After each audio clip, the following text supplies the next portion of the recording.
హే movie buffs, రీసెంట్గా release అయిన quota factory season 3 review చూద్దాం. IIT mains and advance exams అయిపోయాయి. మరి రిజల్ట్స్ ఏంటి?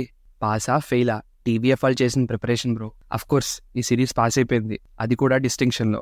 ఐఐటి వర్డ్స్లో చెప్పాలంటే ఎయిర్ 1 to 10 లోపలే ర్యాంక్ కొట్టారు. ఫస్ట్ 2 seasons ఒకవేళ మీరు ఇప్పటివరకు చూసుండకపోతే అర్జెంట్గా నెట్ఫ్లిక్స్లో ఉంది, చూసేసేయండి. అండ్ మాకు హిందీ రాదు కదా అని కంగారు పడకండి, ఈ సిరీస్కి సంబంధించిన 3 seasons తెలుగులో కూడా డబ్ చేశారు. కమింగ్ టు ద రివ్యూ, ఎక్కువ ఆలోచించకండి బ్రో. జస్ట్ నెట్ఫ్లిక్స్ ఓపెన్ చేసి ఈ సిరీస్ని చూడడం స్టార్ట్ చేయండి. స్టోరీ, పర్ఫార్మెన్స్, క్యారెక్టర్ ఆర్క్స్ లాంటి ఏ ఏరియాస్లోనూ ఈ సిరీస్ మనని అస్సలు డిసప్పాయింట్ చేయదు. ఈ సిరీస్ ఫస్ట్ ఎపిసోడ్ నుంచే నన్ను హుక్ చేసింది. అంటే ఫర్ ఎగ్జాంపుల్, బాగా సక్సెస్ఫుల్గా, ఆల్వేస్ మోటివేటెడ్గా ఉండే ఒక పర్సన్ లైఫ్లో సడన్గా ఒక ప్రాబ్లం వస్తే, సడన్గా తను డిమోటివేట్ ఫీల్ అవడం స్టార్ట్ చేస్తే ఎలా ఉంటుంది, ఆ క్యారెక్టర్ తర్వాత వచ్చే ఎపిసోడ్స్లో ఏం చేస్తాడు అనే క్యూరియాసిటీ మనలో క్రియేట్ చేస్తుంది ఈ సిరీస్. ఈ సిరీస్లో నాకు పర్సనలీ మీనా క్యారెక్టర్ చాలా బాగా నచ్చింది. అంటే సెకండ్ ఎపిసోడ్లో తన యాక్టింగ్ కానీ తను తీసుకున్న డెసిషన్స్కి నేను బాగా కనెక్ట్ అయ్యాను. అండ్ నాకు తెలిసి మీలో చాలా మంది కూడా చాలా బాగా కనెక్ట్ అవుతారు. మన ఫేవరెట్ క్యారెక్టర్ అయిన జీతూ భయ్య కూడా చాలా బాగా చేశారు. ఎస్పెషలీ క్లైమాక్స్ చాలా ఎమోషనల్గా చాలా బాగుంటుంది. ఆల్రెడీ పిక్చర్స్, పంచాయత్ లాంటి సిరీస్తో తన ఏంటో ప్రూవ్ చేసుకున్నాడు. అండ్ ఇలాంటి సిరీస్లో ఇంకో 2 పడితే he will be the next super star in the web series industry.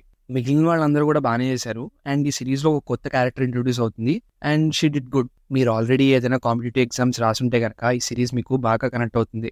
Just exams వచ్చే ముందు మనం ఎలా బిహేవ్ చేస్తాం, ఎంత స్ట్రెస్ఫుల్గా ఫీల్ అవుతాం అనేది చాలా బాగా చూపించారు. ఎస్పెషలీ రిజల్ట్స్ రోజు వాళ్ళు రిజల్ట్స్ చూసుకుంటుంటే మనకు టెన్షన్ వస్తుంది. మీనా అండ్ ఉదయ్ ఎగ్జామ్స్కి ప్రిపేర్ అవుతారు. అండ్ ఒకప్పుడు మన ఫ్రెండ్స్తో కలిసి కంబైన్ స్టడీస్ చేసిన రోజులు గుర్తొస్తాయి. ఆ సీన్స్ చాలా న్యాచురల్గా చూపించారు. జస్ట్ 5 episodes మాత్రమే ఉన్నాయి, సో మనం ఈజీలీ బింజ్ వాచ్ చేయొచ్చు. Exam stress, self respect, relationship, decision making లాంటి ఫ్యాక్టర్స్ని ఈ సిరీస్లో చాలా బాగా చూపించారు. అండ్ ఈ సిరీస్ లాస్ట్ ఎపిసోడ్ అయితే జస్ట్ ఆసమ్ అంతే.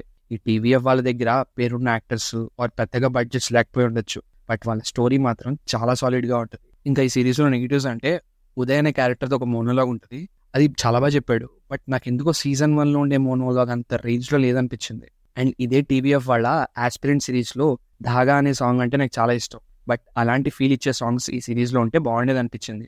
లాస్ట్ ఎపిసోడ్లో ఒక సీన్ ఉంటుంది, అది చూస్తున్నంతసేపు మనం టెన్షన్ ఫీల్ అవుతాం, బట్ ఆ సీన్కి ముందు అలా ఎలా జరిగింది అని అనిపిస్తుంది. మీరు మీ లైఫ్లో ఏదో ఒక స్టేజ్లో ఒక ఆస్పిరెంట్ అయ్యే ఉంటారు కదా, బ్యాంకో, ఎంసెట్టో, నీటో, దేనికో దానికి ప్రిపేర్ అయ్యి ఉంటారు కదా.